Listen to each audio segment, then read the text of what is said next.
Благодарам, почитувам председателе.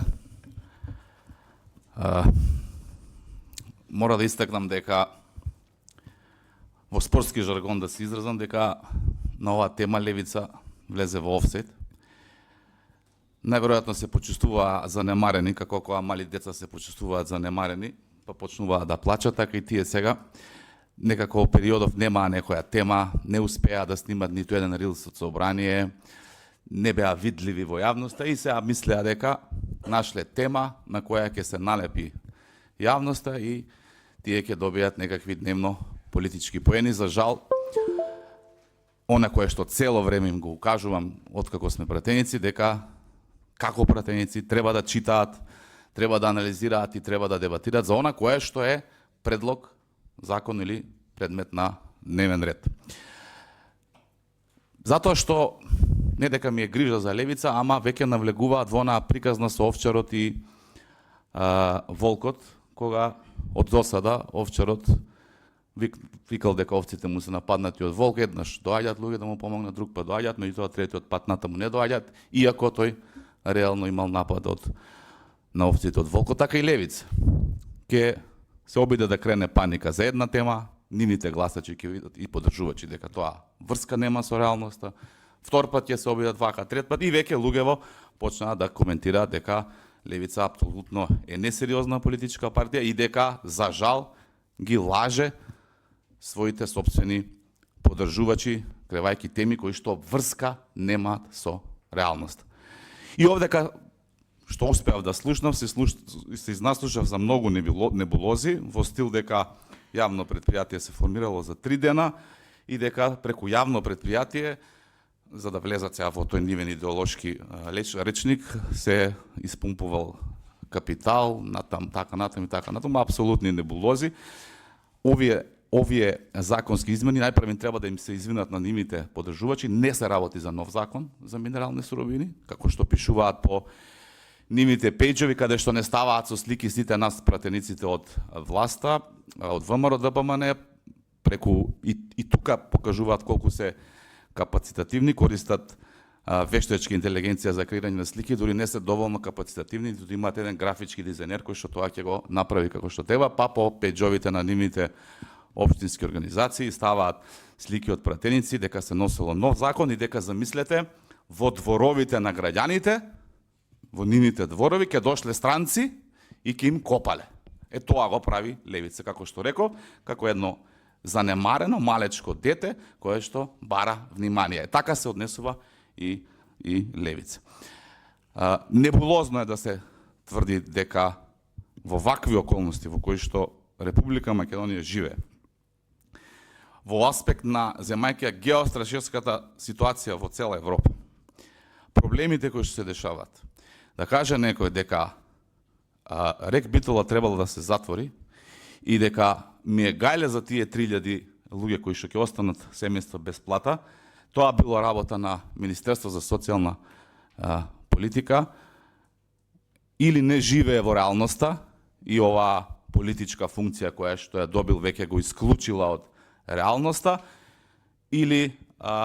премногу ги лаже своите собствени поддржувачи, меѓутоа тоа е грижа на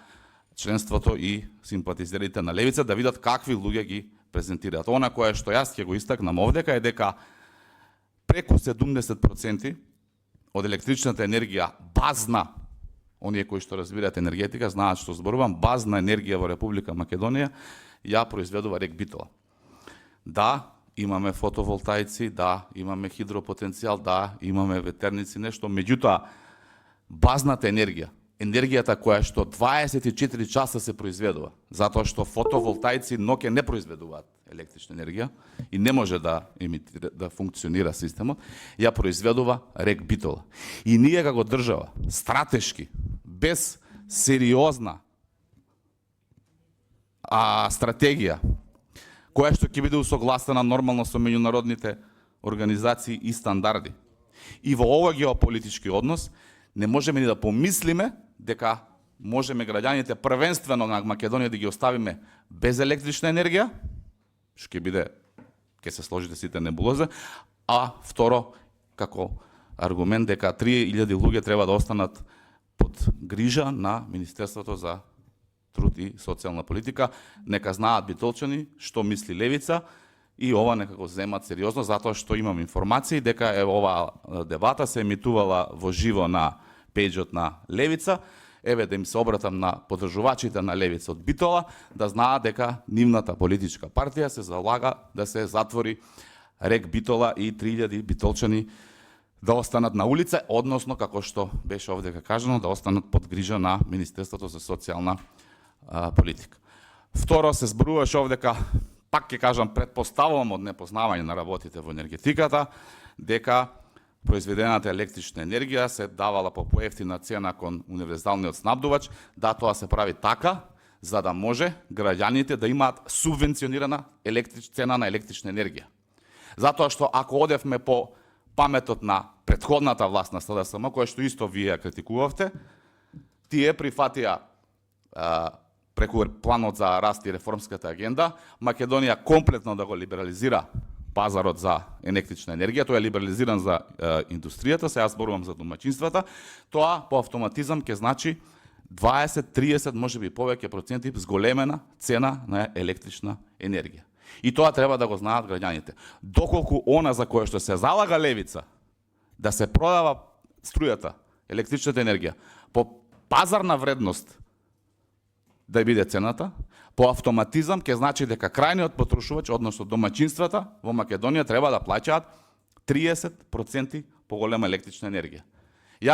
Пак ќе кажам, мислам дека е од незнаење, затоа што не сакам или не можам да поверувам дека политичка партија која што себе се декларира како левичарска, се залага за либерален пазар во кој што цените на електричната енергија ќе бидат зголемени. Уште нешто, колеги од левица. Ако имате идеи и ако нешто во државата моментално од аспект на